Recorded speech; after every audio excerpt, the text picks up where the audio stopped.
കാണാതായ 10 വയസ്സുകാരന്റെ മൃതദേഹം പുഴയിൽ. അയിലൂർ വീടിലിയിൽ ശ്രീനവിനെയാണ് കാന്തളം പുഴയിൽ അകപ്പെട്ട് മരിച്ച നിലയിൽ കണ്ടെത്തിയത്. തിങ്കളാഴ്ച മുതൽ ശ്രീനവിനെ കാണാതായിരുന്നു. ചൊവ്വാഴ്ച രാവിലെയാണ് പുഴയിൽ മൃതദേഹം കണ്ടത്. തിങ്കളാഴ്ച സ്കൂൾ അവധിയായതിനാൽ രാവിലെ കളിക്കാനായി വീട്ടിൽ നിന്നിറങ്ങിയതാണ് ശ്രീനവ്. കളിച്ചു നടന്ന കുട്ടി ഉച്ചയായിട്ടും തിരിച്ചെത്താതായതോടെയാണ് വീട്ടുകാർ തിരഞ്ഞിറങ്ങിയത്. തിരച്ചിലിൽ കണ്ടെത്താൻ കഴിയാതെ വന്നപ്പോൾ നെന്മാറ പോലീസിൽ പരാതി നൽകി. പോലീസ് സ്ഥലത്തെത്തി തിരച്ചിൽ നടത്തിയിട്ടും കുട്ടിയെ കണ്ടെത്താനായില്ല. ചൊവ്വാഴ്ച രാവിലെയാണ് വീട്ലി കാന്തളം പുഴയിൽ മൃതദേഹം കണ്ടത്. അപസ്മാര രോഗബാധിതനായ ശ്രീനവിന്റെ മൃതദേഹം ഒരു റബ്ബർ തോട്ടത്തോട് ചേർന്ന പുഴയുടെ ഭാഗത്താണ് കണ്ടെത്തിയത്. പോലീസ് സ്ഥലത്തെത്തി തുടർ നടപടികൾ സ്വീകരിച്ചു.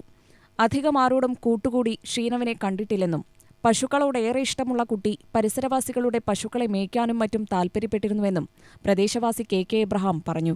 മിക്കവാറും ദിവസങ്ങളിൽ സ്കൂൾ കഴിഞ്ഞ് വന്നാൽ സ്കൂളിന് മുമ്പായിട്ടൊക്കെ ഇവിടെ ഈ പരിസരത്ത് തന്നെ കന്നുകാലികളൊക്കെ കെട്ടിയിട്ടുണ്ടെങ്കിൽ അതിനെ കാണാനും ഇതിലൊക്കെ വന്നുകൊണ്ടിരുന്ന എല്ലാവരോടും അടുപ്പമുള്ളൊരു കൊച്ചായിരുന്നു. ആ കൊച്ച് ഇന്നലെ രാവിലെ മുതലാണ് അവനെ കാണാണ്ടായത്. കാണാണ്ടായി അന്വേഷിച്ച് ഇന്നലെ മുതലേ ജനങ്ങളും ഇവിടെയുള്ളവരും എല്ലാവരും കൂടി അന്വേഷിച്ച് പോലീസ് രാത്രി വന്നു. എല്ലാവരും അന്വേഷിച്ച് കണ്ടില്ല. ഇന്ന് ഒരു 10 മണിയോട് കൂടിയാണ് മൃതശരീരം ഈ പുഴയ്ക്കകത്ത് വെള്ളത്തിൽ മുങ്ങി കിടക്കുന്നതായിട്ട്. ഒരു ഫിക്സിൻ്റെ ഇത്തിരി അസുഖമുള്ള ഒരു കുട്ടിയായിരുന്നു.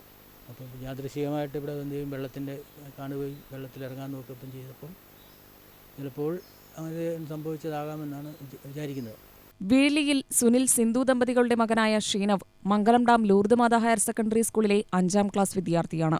കുട്ടിയുടെ മരണവിവരമറിഞ്ഞ് സ്കൂൾ പ്രധാനാധ്യാപിക സിസ്റ്റർ ജോസി ടോം ഉൾപ്പെടെയുള്ള അധികൃതർ സംഭവസ്ഥലത്തെത്തി.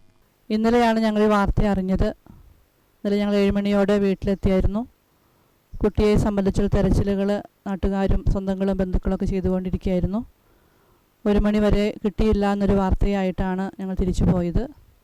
ഇന്ന് രാവിലെ ഒരു ഏകദേശം 10:30 ശ്രീനവ് ഞങ്ങളെ വിട്ട് ദൈവത്തിൻ്റെ പക്കലേക്ക് പോയി എന്നുള്ള വാർത്തയാണ് ഞങ്ങൾ അറിഞ്ഞത്. ആ കുഞ്ഞിൻ്റെ നിര്യാണത്തിൽ ലൂർദ് മാതാ കുടുംബം ദുഃഖവും അതിനേക്കാളുപരി ആ കുടുംബത്തോടുള്ള പ്രാർത്ഥനയും അനുശോചനവും രേഖപ്പെടുത്തുന്നു. മൃതദേഹം പോസ്റ്റ്മോർട്ടം നടപടികൾക്കായി ജില്ലാശുപത്രിയിലേക്ക് മാറ്റി. നന്ദനയാണ് ശ്രീനവിന്റെ സഹോദരി. UTV news, Palakkad.